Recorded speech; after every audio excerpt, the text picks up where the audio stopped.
I believe that you should know about swimmer's ear and what to do about it. Does your child enjoy swimming a lot and is complaining of ear pain? Then it might be swimmer's ear or otitis externa. It is an inflammation of the external ear canal. It usually happens when water gets into the ear from swimming or bathing and does not properly drain.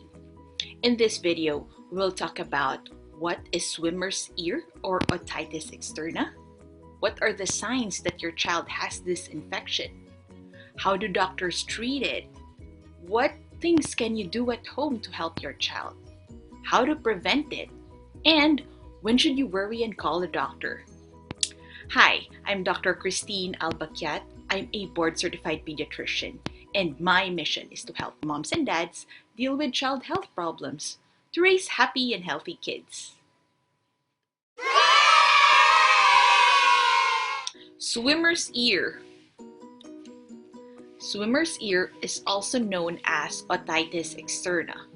It is an inflammation of the external ear canal, and it is caused by fungi or bacteria.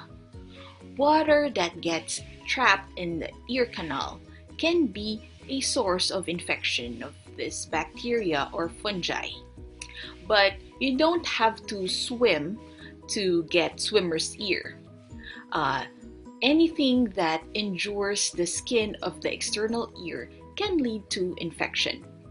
It can be from dry skin or eczema, from scratching or cleaning using cotton swabs, or it can also be due to putting things inside the ear like bobby pins, for example.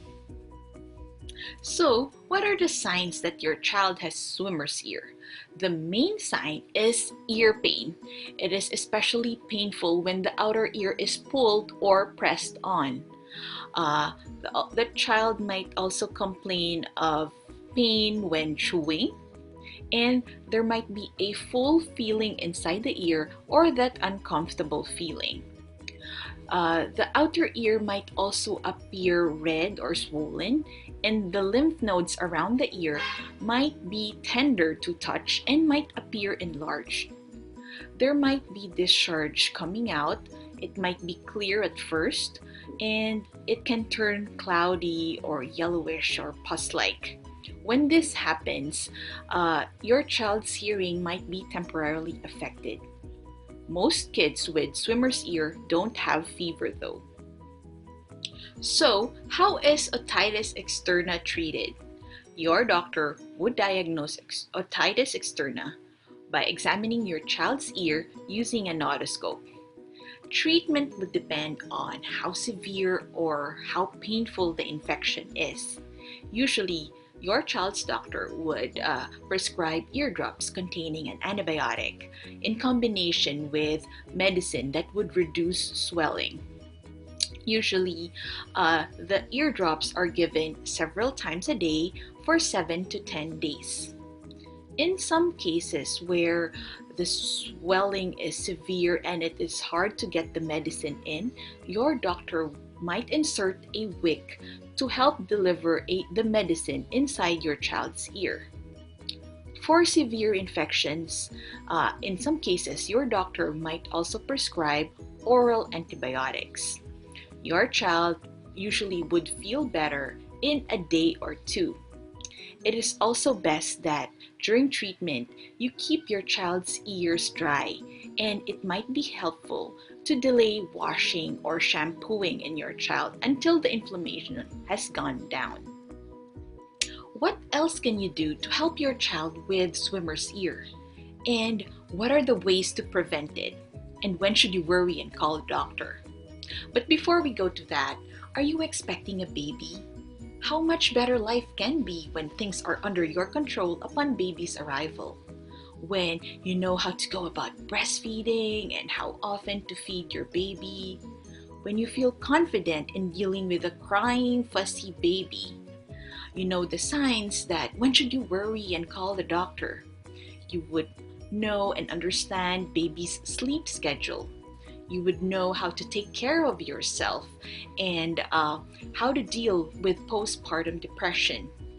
How much better life can be when you have this training in the comfort of your own home. Well, I've developed an online training video series known as the 5 Newborn Care Strategies. Do check that out in the description section. How to help your child with swimmer's ear. First, ear infections should be treated by a doctor. So it is best that your doctor sees your child, otherwise the pain or the infection might get worse. To help ease your child's ear pain, you can give pain relief medications such as acetaminophen or paracetamol or ibuprofen. Also, follow the instructions given by your doctor on how to give eardrops and how often to give it, and also oral antibiotics when they are prescribed. Also, try to keep water out of your child's ear by delaying showering or bathing or shampooing.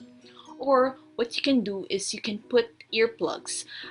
You can use cotton balls covered with petroleum jelly and use it as eardrops during showering or bathing. What are the ways to prevent it? When your child enjoys swimming and gets swimmer's ears a lot, what you can do is first, dry your child's ears immediately after swimming using a towel. You can also put drops in your child's ears after swimming. It can be a 70% alcohol solution or a mixture of half 70% alcohol and half white vinegar mixture. But do not do this when your child has ear tubes or hole in the ear. Also, avoid injury, so do not let your child clean his or her ears themselves. Now, when to worry and call the doctor, you should let your doctor know when your child complains of ear pain with or without fever. You should also worry if your child has decreased hearing in one or both ears, and if you note an abnormal discharge coming out from the ears. Hey, if you like this video, watch my next video where I teach you about other child health problems.